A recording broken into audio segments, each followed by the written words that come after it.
It started as a headline, but quickly became a storm that shook the very core of the sports world.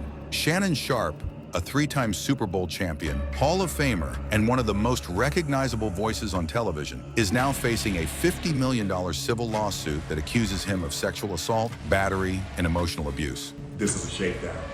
I'm going to be open, transparent, and defend myself because this isn't right. This is all being orchestrated by Tony Buzzley, who has targeted Jay-Z.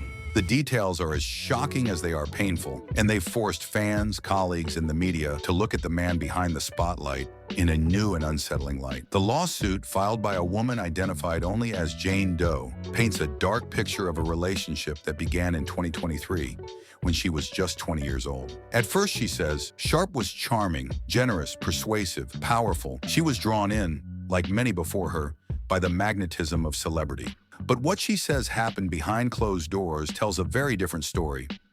Jane Doe alleges that their nearly two-year relationship quickly descended into a pattern of coercion, control, and fear. According to her, Sharpe was emotionally manipulative and physically abusive. She claims he recorded their sexual encounters without consent, forced her into acts she didn't agree to, and even threatened to choke her during arguments. These aren't just accusations of misconduct. They're descriptions of terror. What makes this case even more explosive is the addition of audio recordings now circulating online that allegedly feature Sharpe making disturbing threats. What does that even mean? Nothing yet. You want to be a to me now, so. I don't want to be, don't manipulate me. Oh, Lord have mercy.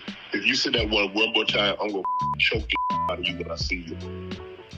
These recordings have not yet been independently verified, but they have already caused a firestorm on social media. Some are calling it a smoking gun. Others are urging caution, reminding the public that due process matters, even in the court of public opinion. Sharpe's response has been swift and firm. He has denied every allegation. Through his attorneys, he calls the lawsuit a shakedown, an attempt to exploit his fame for money. He claims the relationship was consensual and that the lawsuit is built on lies. For now, he's stepped away from his role at ESPN, saying he plans to return before the NFL preseason. But questions hang in the air. Will he be back? Should he be? And then came another voice, one that added even more gravity to the situation. It was the biggest argument that we ever got in. He was controlling, he was domineering, he manhandling me. Michelle Evans, who says she dated Sharpe years ago, came forward with her own allegations. She claims she too was assaulted and threatened by Sharpe in 2010. Her story is separate from the current case, but echoes similar patterns: control, violence, and silence. The response from the public has been polarizing.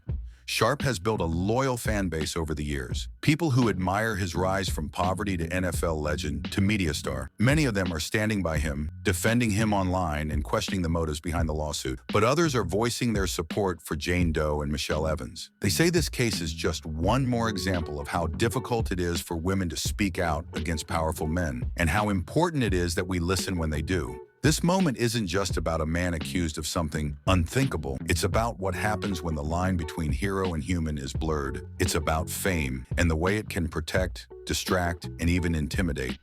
And it's about a woman who chose to speak out, despite knowing the backlash would be fierce. The story is still unfolding. The legal battle will play out in court, where evidence, testimony, and truth will be scrutinized. But the impact of this lawsuit is already being felt far beyond the courtroom. And no matter how this ends, the conversation it has sparked will leave a lasting mark, because behind every accusation is a person. Behind every lawsuit, a story. And sometimes behind the brightest spotlight, the darkest truths hide.